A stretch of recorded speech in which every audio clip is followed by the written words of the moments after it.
Harlow Bennett, 32, couldn't breathe as her father's words hung in the air at her sister Sophia's graduation dinner. Some kids make you proud, others just take up space. His eyes locked with mine across the table, and in that moment, I knew the family I thought I had was nothing but a carefully constructed lie. What I didn't realize then was how this single moment would spark a chain of discoveries that would tear our family apart, and how sweet justice would finally be mine. Hey everyone, thanks for tuning in to another story time. Before I continue this wild family drama, I'd love to know where you're watching from today.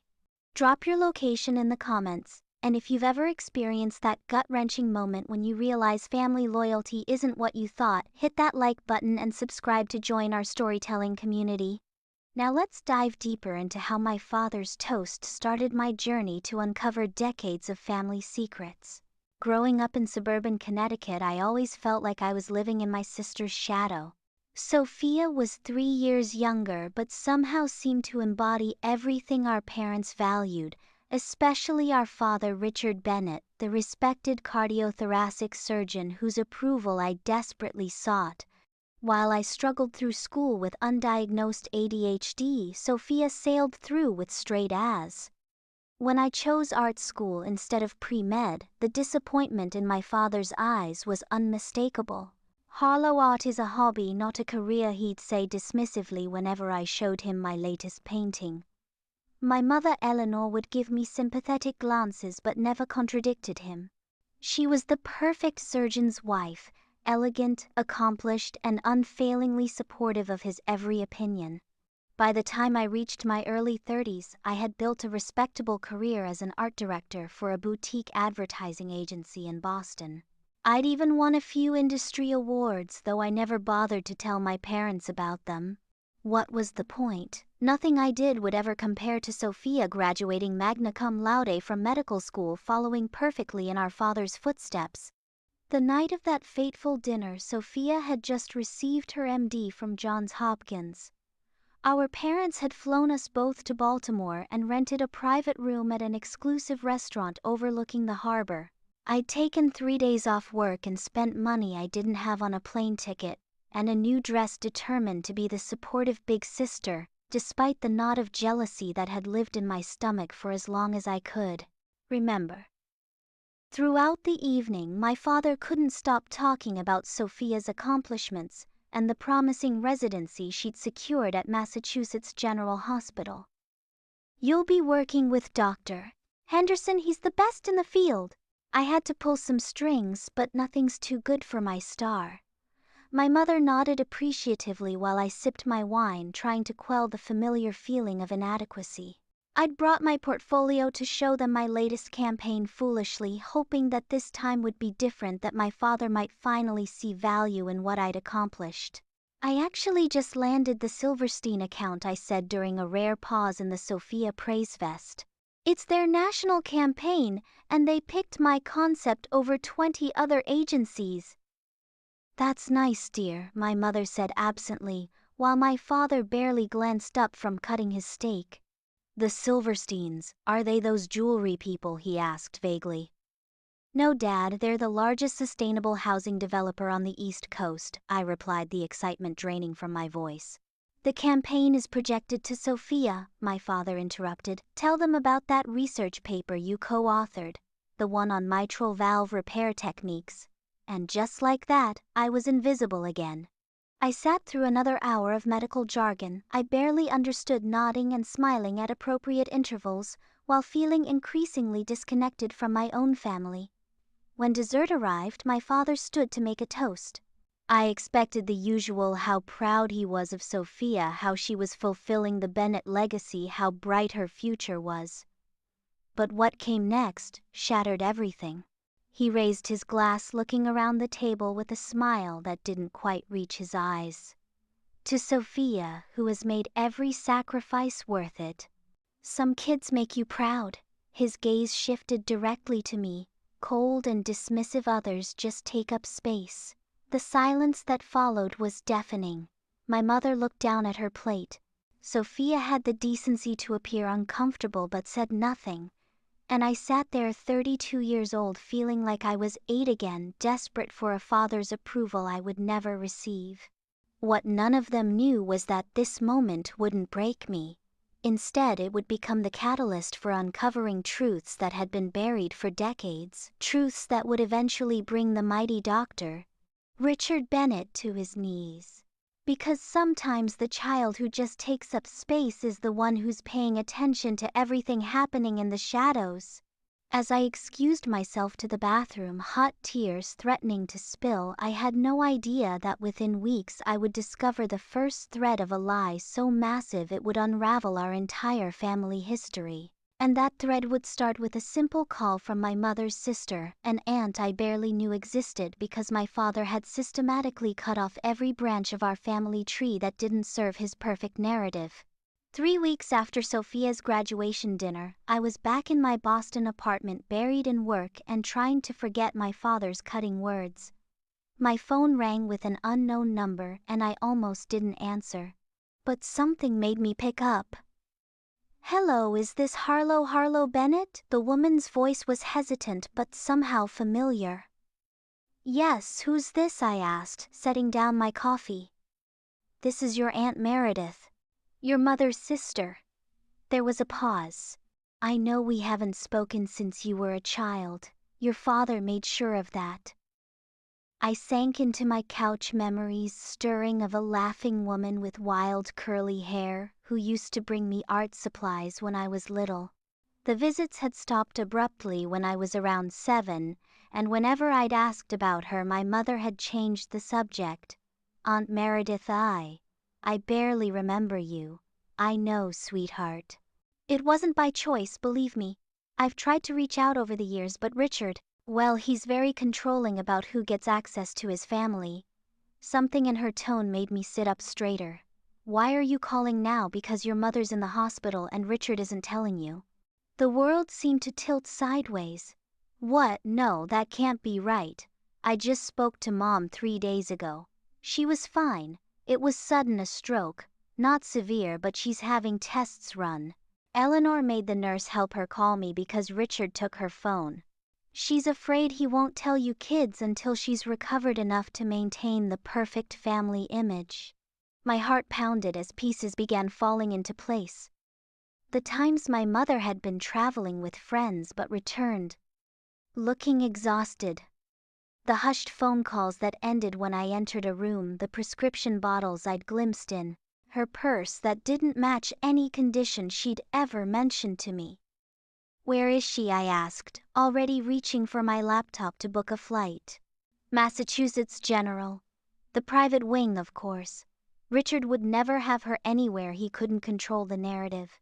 The irony wasn't lost on me. My sister's prestigious residency was at the same hospital where my mother was now a patient. Did Sophia know? Was she part of this conspiracy of silence? "I'm coming today," I said firmly. "Harlow, there's more you need to know before you confront your father. Things about your family, about Richard, that Eleanor has protected you from. Things I was forced to stay silent about for too long." "Tell me," I said, a strange calm settling over me. "Not over the phone. Meet me at the hospital. I'll be in the cafe across the street at 7 tonight. And Harlow, don't tell your father or Sophia you're coming.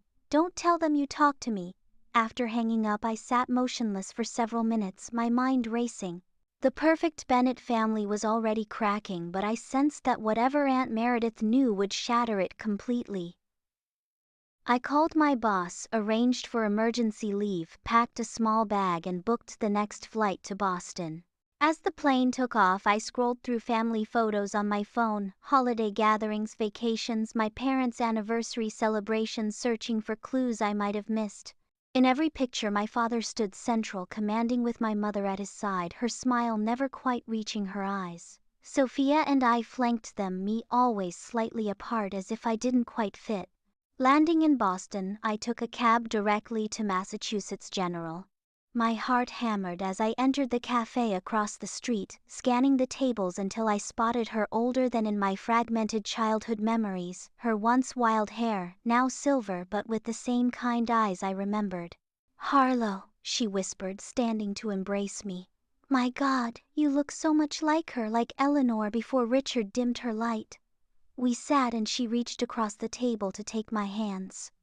Before I tell you everything, you need to understand something. Your mother loves you fiercely, completely. Everything she's done, even the secrets she's kept, was to protect you and Sophia. Protect us from what? From who? Aunt Meredith's eyes hardened. From your father. From what he really is beneath that respectable doctor facade. For the next hour she unfolded a story so disturbing I felt physically ill. How my father had systematically isolated my mother from her family. How her travel with friends often coincided with injuries she couldn't explain. How my father's gambling had nearly bankrupted them twice, forcing my mother to secretly use her inheritance to save their home and his practice. And worst of all, how his relationship with Sophia bordered on unhealthy obsession, not because he loved her more, but because she was useful to his image, his legacy. Your mother wanted to leave him when you were 10.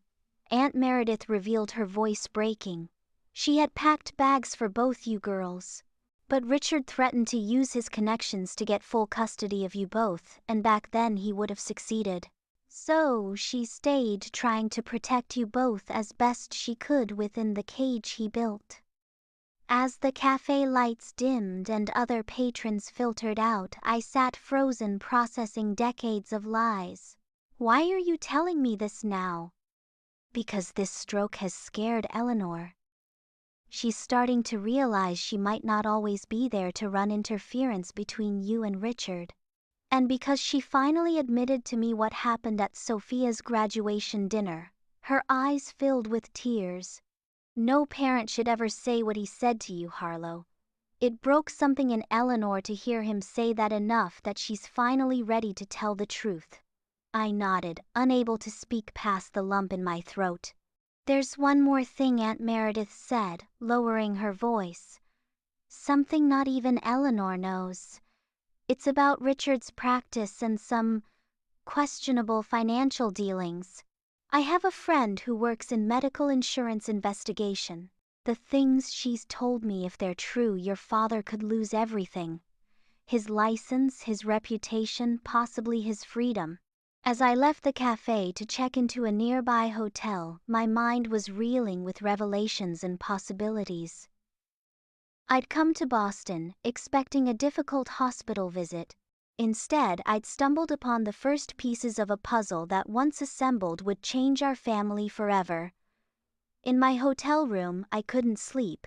Instead, I opened my laptop and began what would become my secret mission for the next 6 months, documenting, investigating, and building a case that would finally bring justice, not just for me but for my mother and everyone else my father had manipulated and harmed throughout his illustrious career.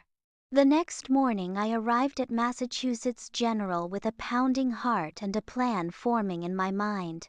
I found my mother's room in the private wing, taking a deep breath before knocking softly and entering.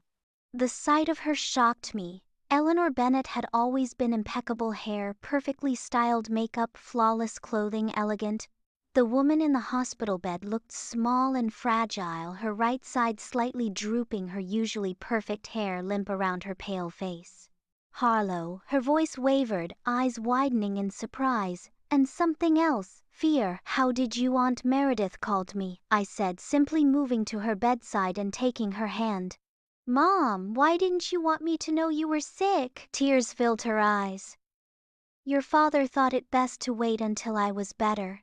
He doesn't like imperfection. The bitterness in her tone was something I'd never heard before. I perched carefully on the edge of her bed. Mom, I know. About Dad, about everything. Aunt Meredith told me. She closed her eyes, a tear sliding down her cheek. Not everything. She doesn't know everything. Before I could ask what she meant, the door swung open. My father stood there, immaculate in his surgical scrubs, a chart in his hand and thunderous expression on his face. Harlow, what are you doing here? His voice was controlled, but I could see the anger simmering beneath. I stood squaring my shoulders. My mother had a stroke. Where else would I be? We were going to call you once she was recovered. There was no need to disrupt your work. His eyes narrowed. Who told you? Does it matter? I'm here now. My father set the chart down with deliberate calm. Eleanor needs rest, not emotional disruptions. Perhaps you should come back later. I'm not leaving, I said, firmly meeting his gaze without flinching for perhaps the first time in my life. He seemed momentarily taken aback by my defiance. Then his professional mask slipped back into place. Fine. The neurologist will be by shortly for some tests. I need to speak with him first, so I'll ask you to step out then. My mother squeezed my hand weakly. Richard, please, let her stay. Something passed between my parents, a loaded look I couldn't quite interpret. Finally, my father nodded stiffly. As you wish. I have rounds anyway. I'll be back in an hour. After he left, my mother sagged against her pillows. He's angry, she whispered. Let him be, I replied, surprised by my own boldness. My mother studied me with new eyes. You're different. Something's changed. I finally heard the truth. Or some of it, at least. I leaned closer. Mom, is there more I should know? She glanced nervously at the door. Not here. Not now. But yes. She fumbled for my hand again. In my desk at home, there's a false bottom in the top right drawer. The key is taped under the vanity in my bathroom. There are documents there. Things I've been collecting for years. Just in case. In case of what? In case I needed to protect you girls from him. Her eyes drifted shut momentarily, exhaustion evident. I never had the courage to use them. Maybe you will. Just then a young doctor entered, and to my shock Sophia was with him. She froze when she saw me. Harlow, what are you doing here? She looked from me to our mother in confusion. I could ask you the same thing, I replied coolly. Did you know Mom was here? Were you part of keeping this from me? Sophia flushed. Dad said he would tell you when Mom was feeling better. He didn't want you to worry unnecessarily. Unnecessarily? She had a stroke, Sophia. The young doctor cleared his throat awkwardly. Perhaps we should do these tests later. No, my mother said firmly. Do them now. My daughters can wait outside. In the hallway, Sophia and I faced off like strangers. You should have told me, I said, hurt and anger bubbling up. Dad said. I mimicked bitterly. Do you ever think for yourself, Sophia, or is your entire existence just about pleasing him? Her face hardened. That's not fair. You don't understand the pressure. The pressure of being the favorite, poor you. You think it's easy being the one he has expectations for. You get to do whatever you want because he expects nothing from you. She lowered her voice as a nurse walked by. At least you have freedom, Harlow. I have to be perfect every second of every day. Something in her tone made me look at her, really look at her.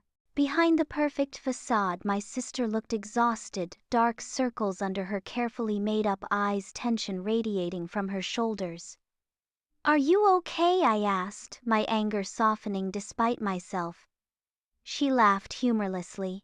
What does that even mean in this family? Before I could respond, my father rounded the corner, frowning when he saw us together. Sophia, aren't you supposed to be in surgery with Dr. Henderson? It got pushed back, Dad. I wanted to check on Mom. Dr. Henderson doesn't like to be kept waiting. You know how important this residency is. His tone was gentle but carried an unmistakable warning. I watched as my accomplished sister, a medical doctor in her own right, instantly reverted to an anxious child seeking approval. I'm going right now. I just wanted to make sure Mom was okay. I've got her best doctors on the case. Go. He smiled indulgently, patting her shoulder. After Sophia hurried away, my father turned to me, the smile vanishing. We need to talk. He led me to a small consultation room and closed the door. I don't know what your aunt has told you, my aunt. You mean the sister you've kept my mother from for 25 years? I interrupted. His jaw tightened. Meredith has always been a troublemaker, filling Eleanor's head with nonsense. She's jealous of our success, our lifestyle. Is that why Mom has been hospitalized multiple times over the years? For nonsense, he stilled, eyes narrowing dangerously. Be very careful, Harlow. You're making accusations you know nothing about. I know enough. I stood, gathering my courage. And I'm staying in Boston until Mom is discharged. I've already taken leave from work. For a moment I thought he might forbid it, then realized how that would look to the hospital staff he so carefully impressed. Instead, he nodded curtly. Fine. But don't upset her with your imagination. Eleanor needs calm and rest. As he left, I felt something shift within me. The fear that had defined my relationship with my father was transforming into something harder and more dangerous. Determination. That evening I met Aunt Meredith again, this time at my hotel. Mom mentioned documents in her desk at home, I told her. Things she's been collecting. Aunt Meredith's eyes widened. Eleanor has evidence against Richard, I think so. But I can't exactly walk into their house and search while he's there. She thought for a moment. Richard has a medical conference in Chicago next month. He goes every year. It's the only time Eleanor gets the house to herself. I nodded slowly, a plan forming. Then, that's when I'll get those documents. In the meantime, I need to understand more about Dad's practice, his finances, everything. I might be able to help with that, Aunt Meredith said, pulling out her phone. My friend in insurance fraud investigation owes me a favor. That night marked the beginning of my covert operation, one that would lead me through a labyrinth of financial records, medical files, and family secrets, all while maintaining the appearance of a concerned daughter at her mother's bedside. What I didn't know then was that Sophia was about to make a discovery of her own, one that would force her to choose between the father she worshipped and the truth she couldn't ignore. 1 month into my investigation, my mother was released from the hospital. Her recovery was progressing well, but she would need physical therapy for the slight weakness that remained on her right side. My father predictably hired the most expensive private therapist in Connecticut and arranged for home care that would maintain the illusion of perfect recovery, with minimal disruption to his routine. I had extended my leave from work, indefinitely sublet my apartment, and moved into a small rental near my parents' home in Connecticut. Officially, I was there to help with Mom's recovery. Unofficially, I was building a case against my father, piece by damning piece. The documents from my mother's hidden desk compartment had been a goldmine. For years, she had been secretly collecting evidence, bank statements showing unexplained transfers, correspondence with insurance companies that indicated possible fraud, and most disturbingly, medical records of patients whose treatments seemed unnecessarily aggressive and profitable. I was combing through these files late one night when my phone rang. Sophia's name flashed on the screen, surprising me. We had barely spoken since our confrontation at the hospital. Hello, I answered cautiously. Can you meet me? Her voice was tense, almost frightened. Not at the house, somewhere private. Alarm bells rang in my head. What's wrong? I can't. Not on the phone. Please, Harlow. We agreed to meet at a 24-hour diner halfway between Boston and our parents' home. When I arrived, Sophia was already there, hunched in a corner booth, her hands wrapped around a coffee cup. She looked terrible, hair pulled back messily, no makeup, dark circles under her eyes. You look like hell, I said, sliding into the booth across from her. She didn't smile. I found something, Harlow. Something about Dad. My heart raced. What is it? She glanced around nervously before pulling a USB drive from her pocket. I was assisting on a valve replacement for one of Dad's referred patients. Standard procedure should have been straightforward. But there were complications. The patient almost died on the table. Surgical complications happen, I said carefully. Not like this. I was reviewing the patient's history afterward, and the pre-surgical assessments didn't match what we found during the operation. So I started looking into other referrals Dad has made to Mass General. She pushed the USB toward me. The pattern is disturbing. What kind of pattern? Sophia lowered her voice. Unnecessary procedures. Patients whose conditions didn't warrant the aggressive treatments they received. All extremely profitable surgeries, all with Dad somehow connected either as the referring physician or as a consultant. I sat back stunned, not by the information which aligned with what I was already uncovering, but by the fact that it was Sophia bringing it to me. Why are you showing me this? Why not go to the hospital administration? Her eyes filled with tears. Because he's our father, and because I'm implicated. Harlow. I assisted on some of these surgeries. I didn't know, but ignorance isn't a defense. And there's more. She swallowed hard. I think Mom knows. She does, I confirmed quietly. She's been collecting evidence for years. Sophia stared at me in shock.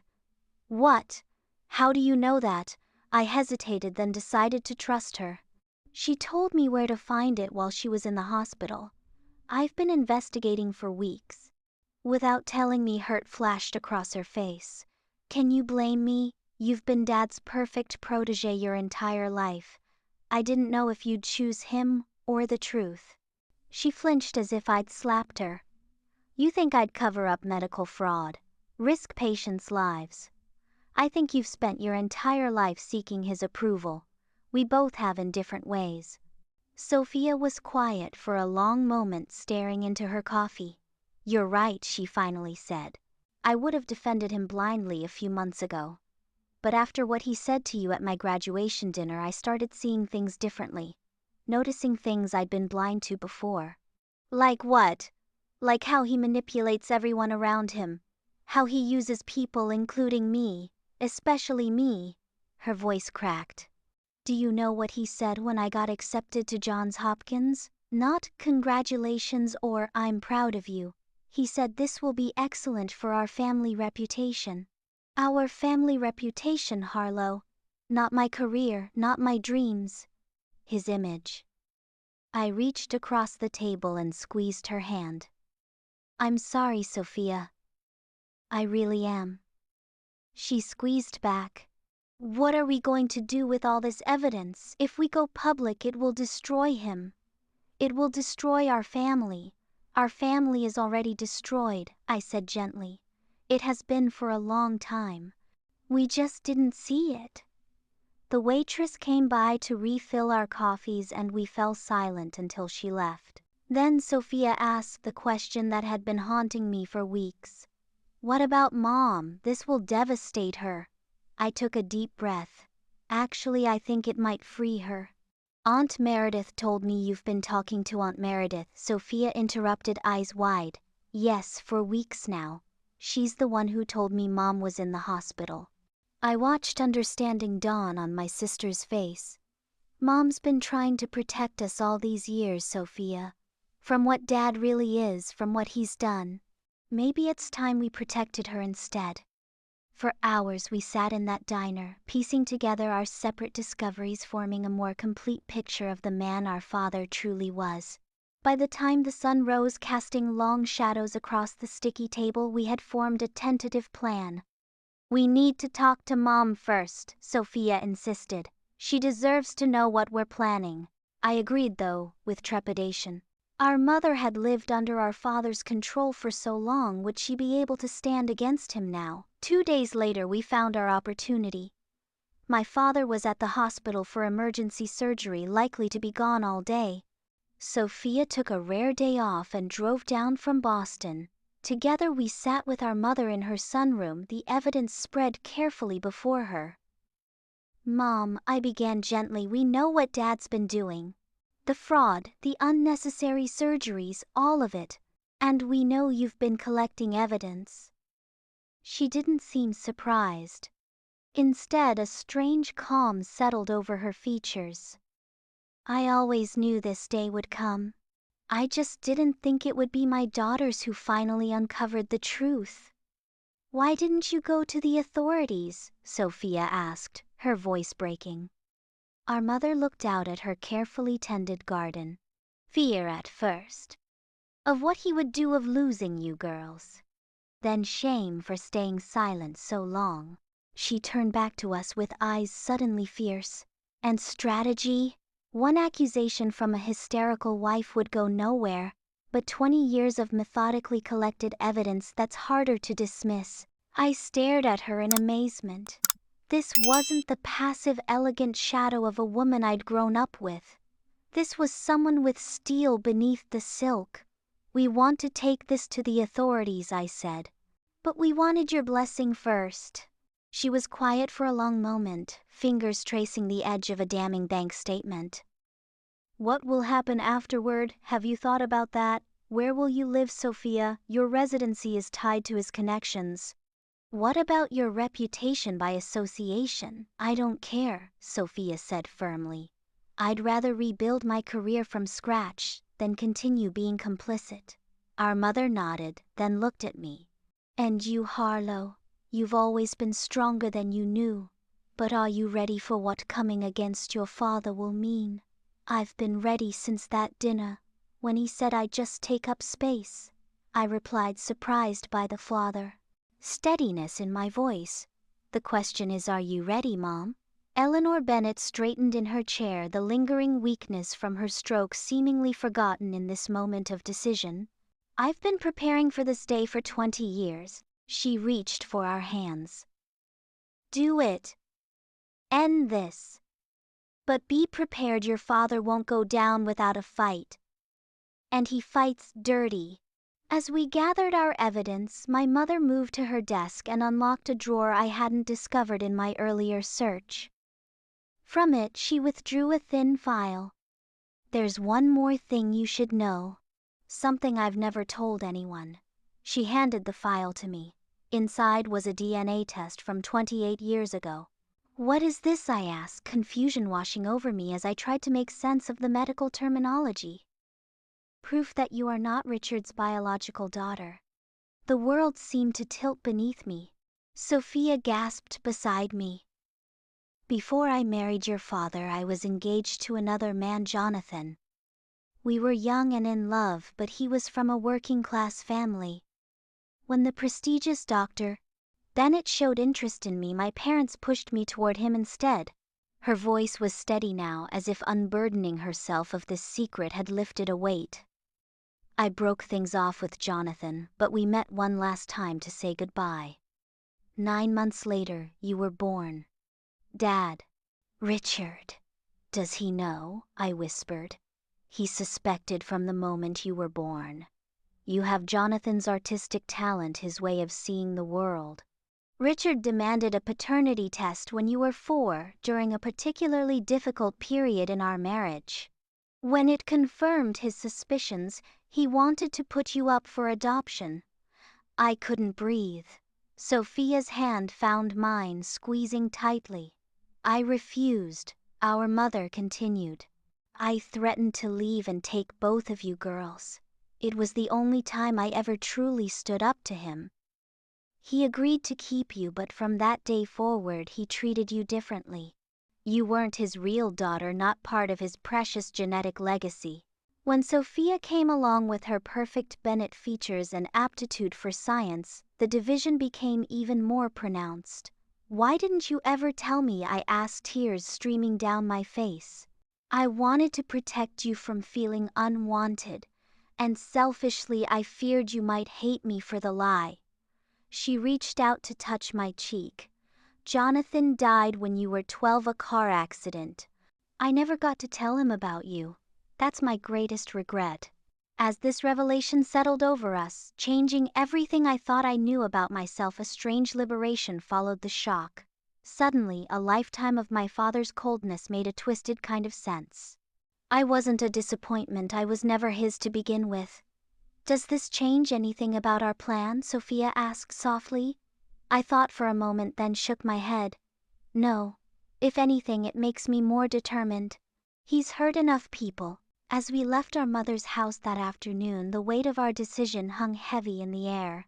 We were about to bring down one of the most respected surgeons in the country, a man who had built his reputation on saving lives while secretly risking others for profit. A man who, despite not being my biological father, had shaped my life through his cruelty and rejection. Little did I know that the most shocking revelation was yet to come.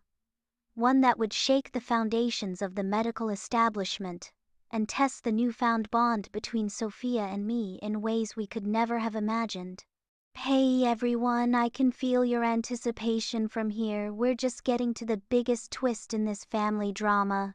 Before I continue, if you've been following along and can relate to discovering family secrets that changed everything, hit that like button and subscribe. I read every comment, and I'd love to know, have you ever had a moment where one revelation completely changed how you saw your family? Let me know below. Now let's continue with what happened when we decided to bring my father to justice. The weeks following our confrontation with our mother were a blur of clandestine meetings, legal consultations, and painstaking organization of evidence. Sophia and I moved like covert operatives, coordinating our efforts while maintaining normal appearances in our father's presence. We decided to approach the state medical board first, followed by the insurance fraud division of the FBI. But before we could execute our plan, an unexpected complication arose from within the hospital itself. Dr. James Henderson, my father's closest colleague and Sophia's direct supervisor in her residency, requested a private meeting with her. She called me immediately after, her voice tight with stress. "He knows something's up," she said without preamble. "He asked me directly if I was investigating Dad's referral patterns." My stomach dropped.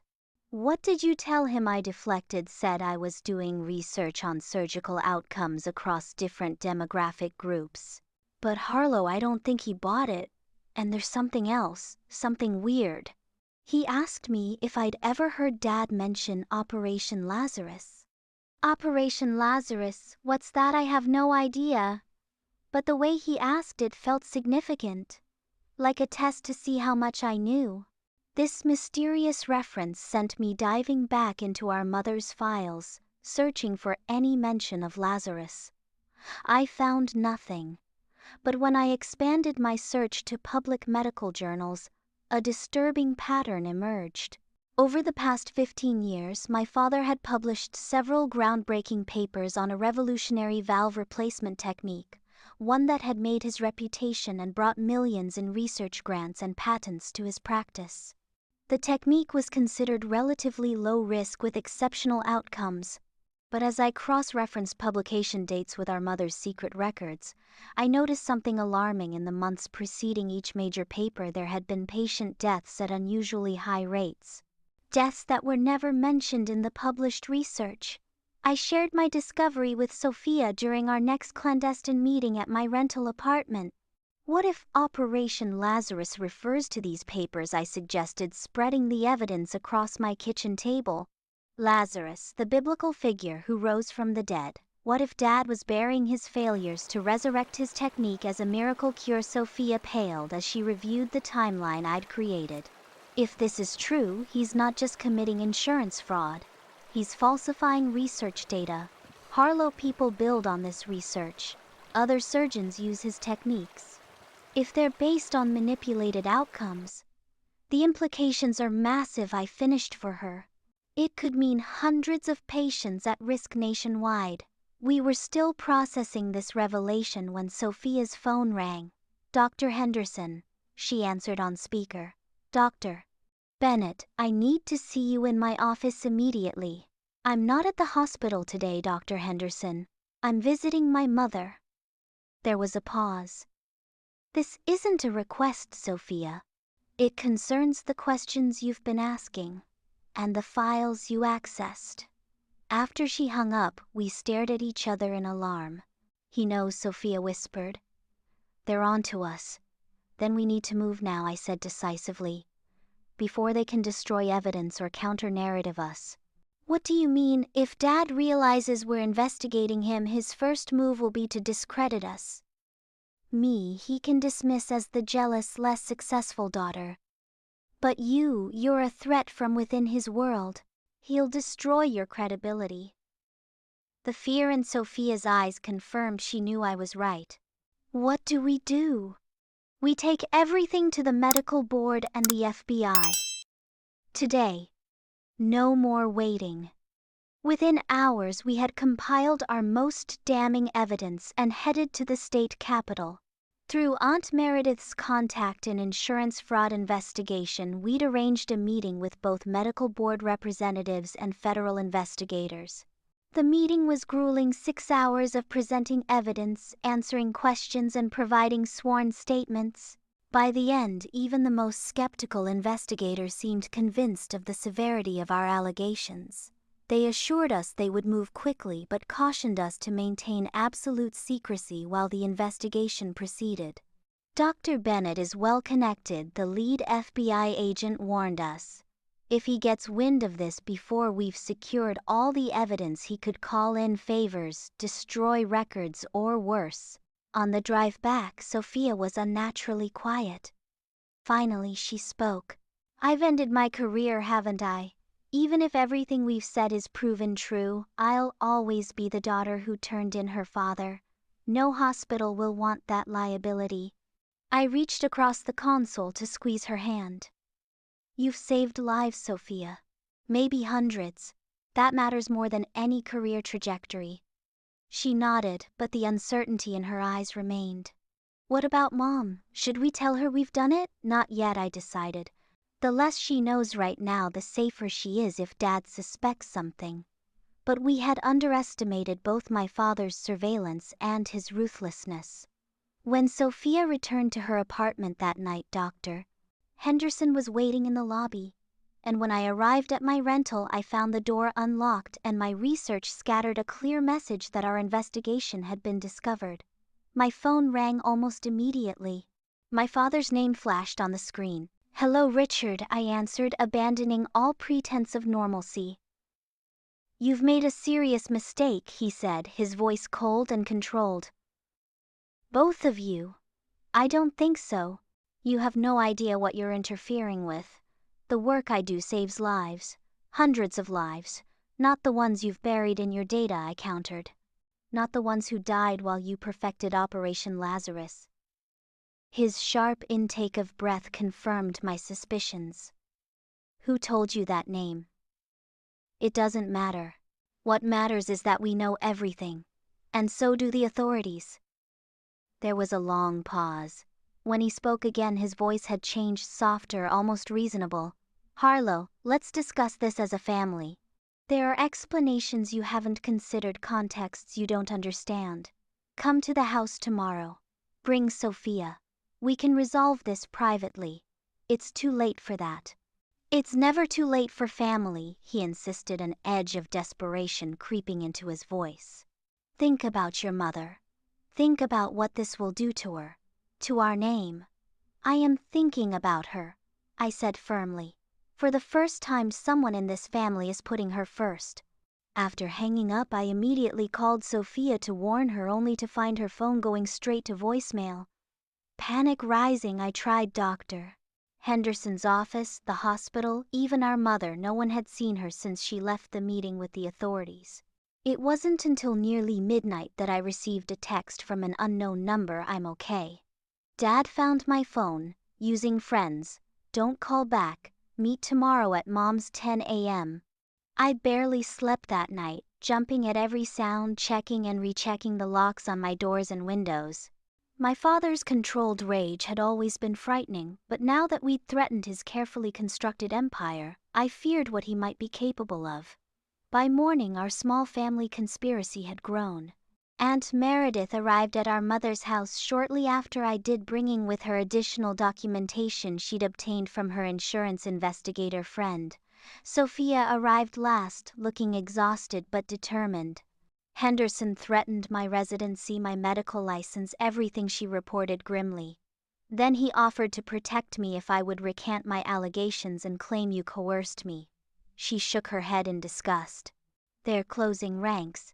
Our mother listened to all this with surprising calm. "It was always going to come to this," she said.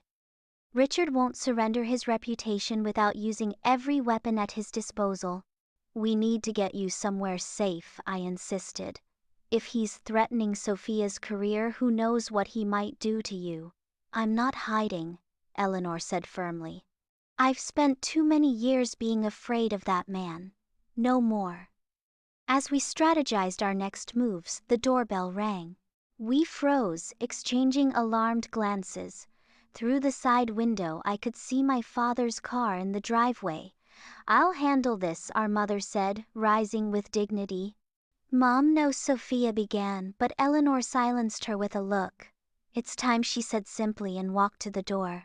From the living room we heard their voices, my father's initially cajoling, then increasingly angry. Our mothers remained steady, unintimidated.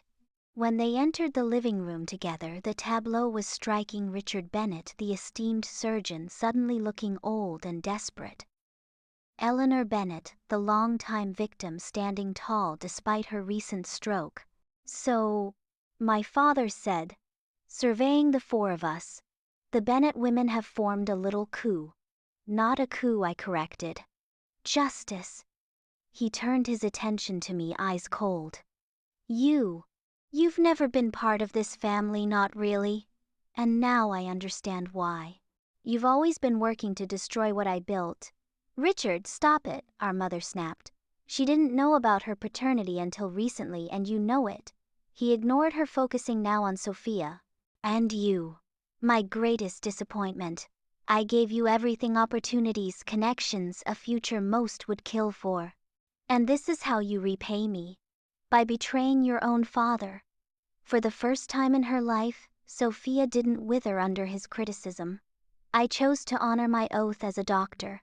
First, do no harm, something you forgot long ago. You have no idea what it takes to advance medicine," he snarled.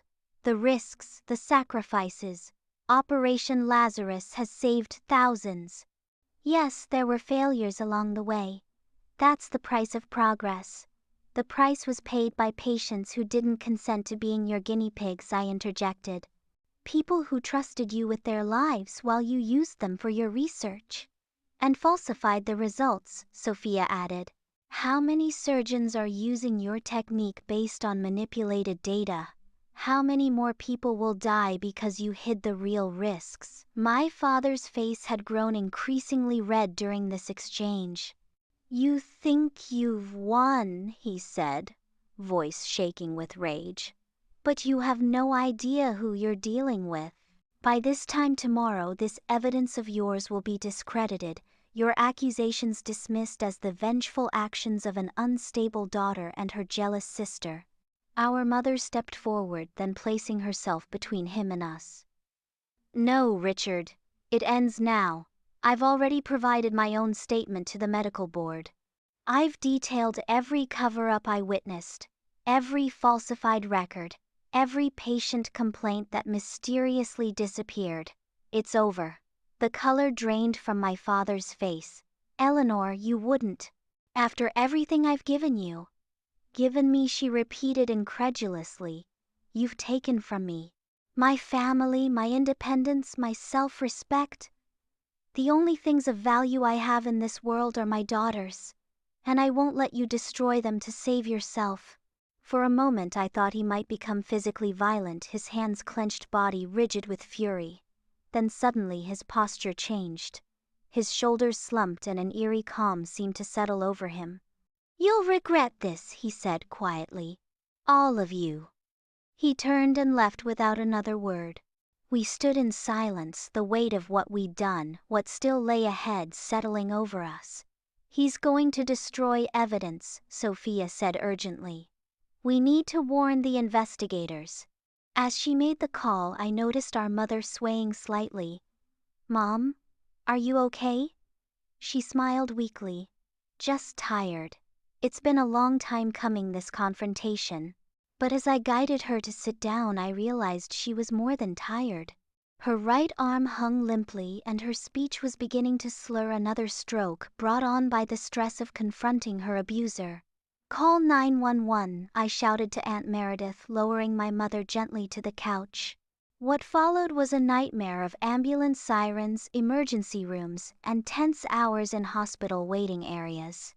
The bitter irony wasn't lost on any of us, our mother fighting for her life in the very medical system her husband had corrupted. As Sophia consulted with the neurologist, pulling every string she could to ensure our mother received the best care, I stepped outside to check my phone. 3 missed calls from the FBI agent handling our case. When I called back, her news sent me racing to find Sophia. "They've issued a warrant for Dad's arrest," I told her breathlessly. But when they went to the hospital to serve it, he was gone. "Sophia, he's running." The next 72 hours unfolded like scenes from a thriller. While our mother remained in intensive care, stabilized but unconscious, a nationwide manhunt began for the formerly respected Dr. Richard Bennett. His face appeared on news broadcasts, his distinguished career now overshadowed by words like alleged fraud, patient endangerment, and research manipulation. Colleagues came forward with additional accusations, as if a dam had broken, releasing years of suppressed knowledge and suspicions. Sophia and I took turns at our mother's bedside, speaking to her softly, willing her to fight. During one such vigil, Sophia received a call from Dr. Henderson. "He wants to meet," she told me, disconnecting with a troubled expression. "He says he has information about Dad's whereabouts, but only if I come alone." "It's a trap," I said immediately. "Henderson was Dad's right-hand man. He's probably trying to get you to recant your testimony or sign something that would discredit our evidence." Sophia nodded slowly. "Probably. But what if he really knows where Dad is?" "The FBI has had no leads for 3 days. After much debate, we devised a plan. Sophia would meet Henderson, but not alone. I would be nearby recording everything. And we would inform the FBI beforehand, having them positioned to intervene if necessary." The meeting place was a public park near the hospital, open enough to seem safe, secluded enough for a private conversation.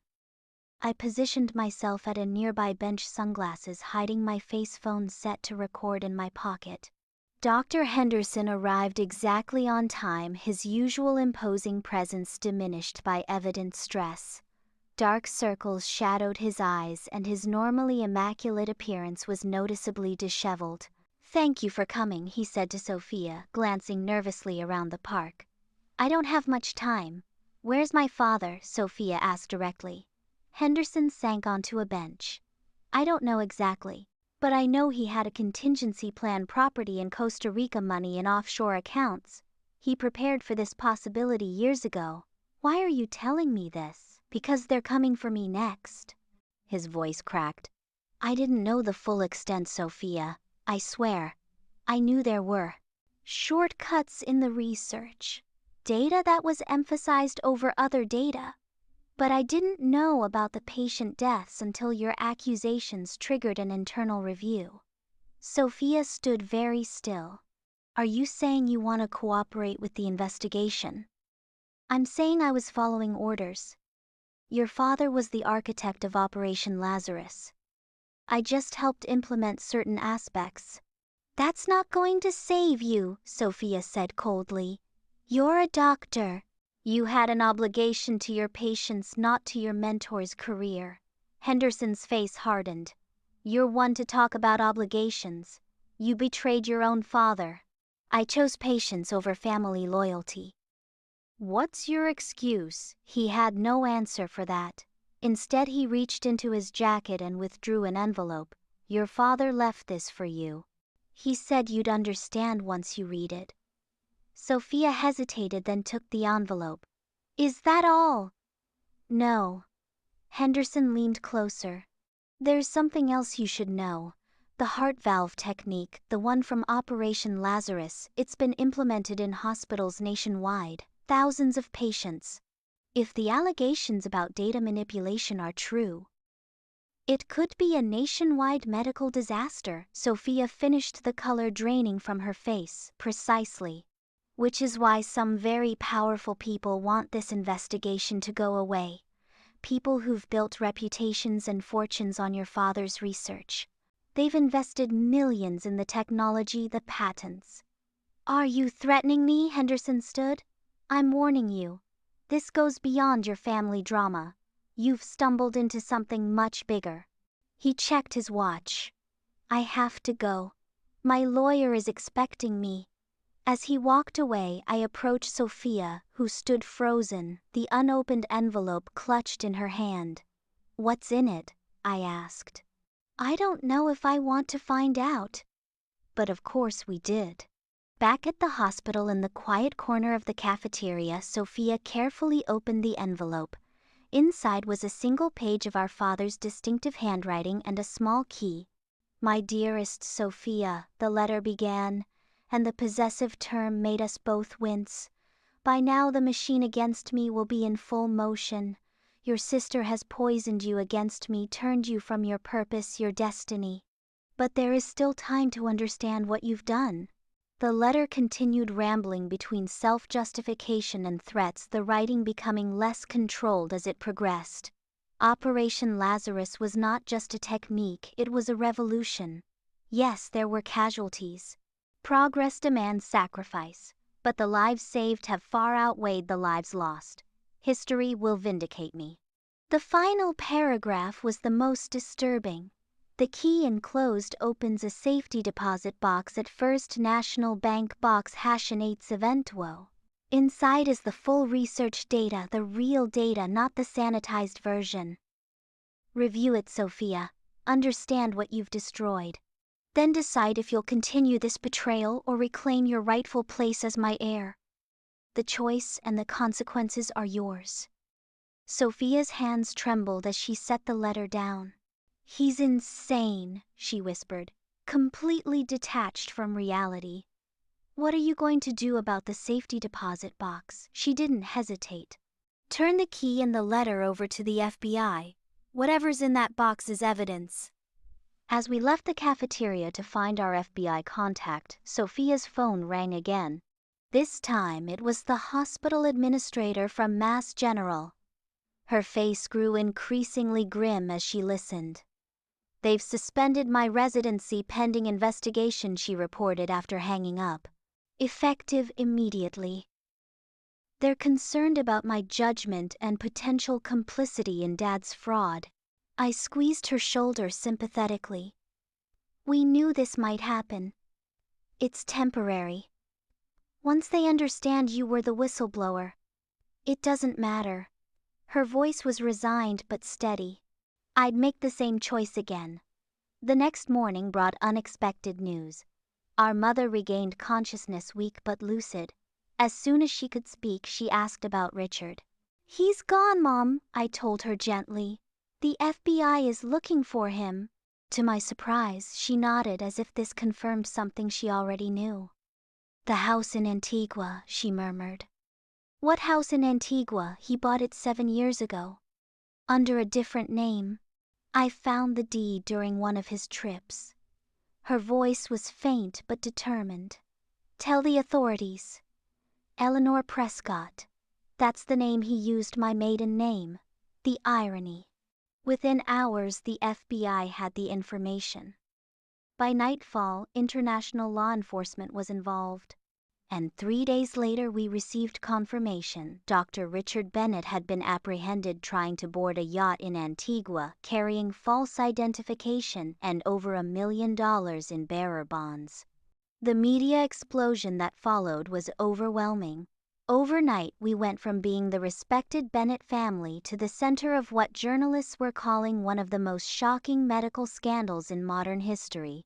As the full scope of my father's fraud came to light, the falsified research data, the covered-up patient deaths, the millions skimmed from research grants, more victims emerged. Families of patients who had died during routine procedures, doctors who had been silenced when they questioned results, hospital administrators who had looked the other way in exchange for donations or prestige. Operation Lazarus, it turned out, was just the tip of the iceberg. For decades, Richard Bennett had manipulated the medical system, sacrificing patient safety for personal gain and professional acclaim. The safety deposit box contained not just the real research data but detailed records of payoffs, threatened colleagues, and manipulated hospital boards. Through it all, Sophia and I stood together, supporting each other through relentless questioning, public scrutiny, and the emotional turmoil of watching our family name become synonymous with medical corruption. Our mother, once recovered enough for limited activity, joined forces with patient advocacy groups, turning her decades of silent witnessing into powerful testimony. Aunt Meredith moved temporarily into our mother's house, providing the family support that had been denied for so many years. And slowly a new version of the Bennett family began to emerge from the ashes of the old one, smaller, humbler, but infinitely more honest.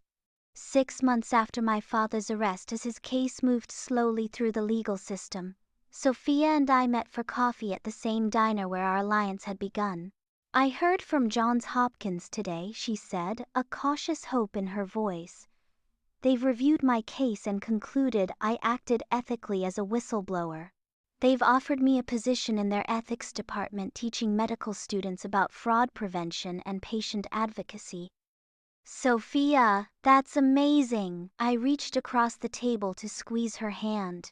"Will you take it?" "I think so. It's not the surgical career I planned, but maybe it's the one I need." She smiled wryly. "What about you? How's the new job?" After the scandal broke, my advertising agency had gently suggested I take an extended leave. Instead, I'd resigned and accepted a position with a nonprofit that supported victims of medical fraud, using my design skills to create materials that helped patients understand their rights and recognize warning signs of unethical treatment.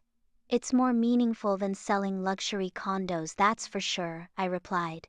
"And I'm working on a book too. About our family, about the case. I think people need to understand how something like this happens, how someone like Dad operates." Sophia nodded thoughtfully. "Have you visited him?" The question hung between us.